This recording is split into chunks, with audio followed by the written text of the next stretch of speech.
Hello guys, Zul'jin here and welcome to Quake VR. This looks freaking amazing. This is a Quake port to a program called SideloadVR for the Galaxy S7 or any of the Galaxies that are compatible with the Samsung GearVR, which I'm using.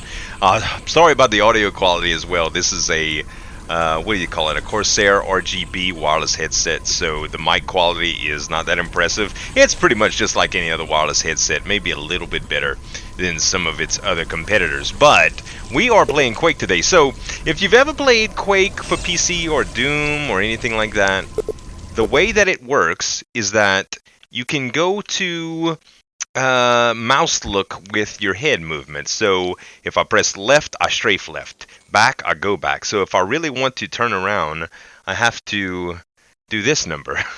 So it's going to involve a lot of spinning, and it's very hard to process in VR. Like, my phone is going to get hot, so I can't play for too long.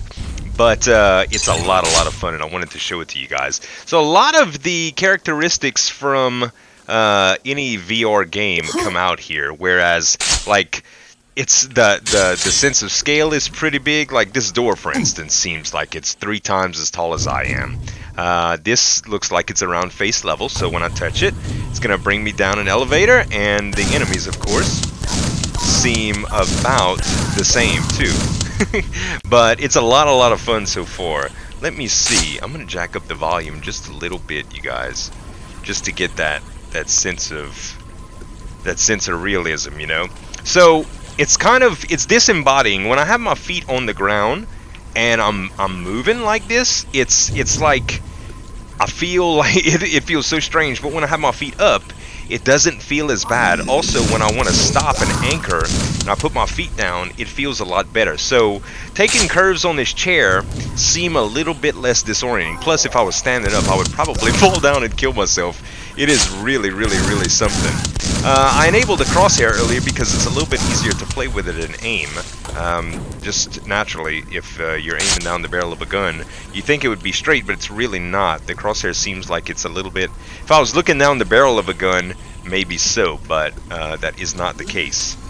Alright, so anyway, here is a little secret that I found. This is a lot of fun though, you guys. So you know how some games, or if you've ever messed with VR before, it'll tell you like some games are what do they, how do they say that, comfortable for some and some are not comfortable for any, or less comfortable for some. This game is one of those games that not real comfortable for a lot of people, I'm sure, because it is really crazy fast sometimes.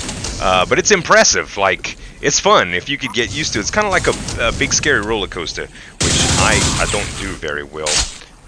Roller coasters. This is my version of a roller coaster, and this is the way I like it. So anyway, haven't gotten too far. I need to start saving and kind of save my progress, because I'm sure there's some areas of the game that are relatively impressive in comparison to the very beginning, which I've done right now so far a few times. Excuse me. All right.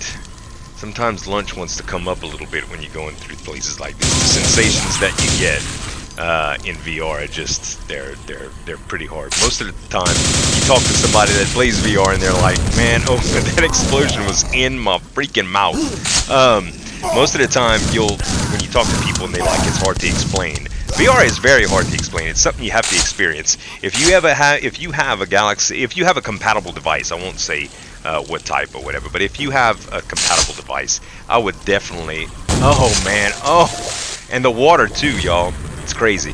What I was about to say is I would definitely recommend at least demoing one to see how it is, because it is something else, man. It is really cool. It's like that childlike wonderment that you get when you go to a 3D movie for the first time. Imagine that, just like amplified a lot.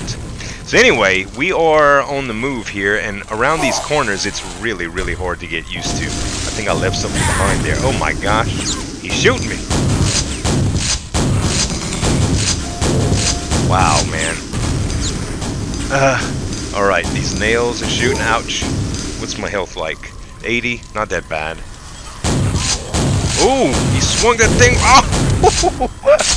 Right in my face, man. Alright, I gotta make a little adjustment here. Alright, fair enough.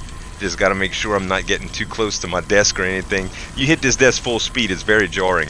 Plus it might knock over some equipment. Alright, I hope the camera angles are good too. I decided to hook up my old camera as well as the most recent one I have, just for a second angle. And like I said before, I know the audio quality is going to be rough, but as you can see all the spinning around I'm doing, I'd have to have some sort of wired setup to go this fast. Most of the games I can play, I won't need a wired headset, but stuff like this, I definitely will. This was not made from the ground up for VR naturally, so it's like it's simulated, but it's very, very fun. I love it. Also, the sound is a little detached sometimes, especially when I'm recording, because the phone only has so much processing and cooling power, and believe me, it gets hot really, really quick. I'm probably gonna play until this thing starts to shut down. When it does, like, not shut down, but it gets too hot, what happens is that the phone starts getting hot, the vision starts kind of being shaky, like the graphics start being shaky, almost like you have a heat stroke in there. Okay, it says your GearVR needs to cool down to maintain optimal performance. Tap to dismiss this notification. So that's pretty much it now. And now everything is kind of jittery when I look around, like it's a little bit shaky. I did do a test run right before here, so the next time I do any recording of this, I'll try to make sure that it's in a very cool state before we continue. But that's going to be it for today, you guys. Let me line up with the camera. Oh, I hope y'all enjoyed this video. If you did, don't forget to give me some dap on that like button to show your support for the series, guys. And you can subscribe to the channel for more daily videos. Thanks so much for watching. As always, this is Zuljan signing off, and we'll see you next time.